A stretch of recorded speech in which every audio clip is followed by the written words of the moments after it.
Ниеден политичар во светот не оди на стадион да гледа фудбал, освен ако не игра националната репрезентација против друга репрезентација или евентуално ако е гостин во друга држава како представник на својата земја. Кај нас тоа не е случај, вели во изјава за Сител Љупчо Трпезановски, дел од старата гарда на навивачкиот клуб Комити.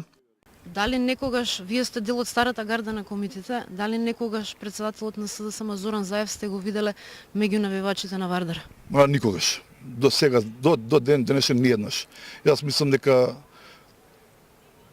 он не знае кај се наоѓа градски стадион. Едноставно е донесен на градскиот стадион за вчерена утакмица. Трпезановски не сакаше да го коментира сепаратизмот, национализмот и вандализмот на балистите на Шкендија, кои го демолираа целиот стадион Филип II во четвртокот. Направија инциденти, пошто неколкумина се и приведени, а ја уништија и зелената површина во градскиот парк.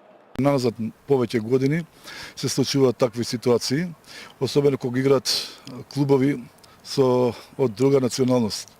Еве да посочиме некои си клубови од Западна Македонија, доаѓаат на нашиот градски стадион, македонската национална арена, прават нереди, прават нереди и не трпат никакви последици за нивното вандалско однесување.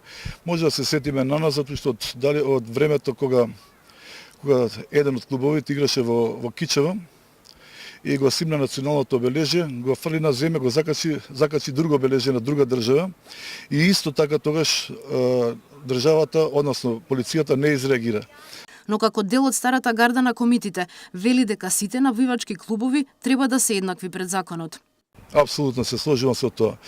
Власта треба да изреагира онака како се треба да изреагира. Дали тоа се работело за фудбалскиот клуб Рудар, дали се работело за фудбалскиот клуб Вардар, Шкендија, Слоге, било кој друг, законот мора да биде подеднакво за сите исти. Не може некој да дојде на арената Филип II, да крши случања, да пали знамиња, да пали транспаренти, да не одговара пред никого, а додека друга некоја навијачка група, ако направи минимална штета на градскиот стадион и било каде низ државата, да биде санкциониран, да биде приведуван, да биде казнуван.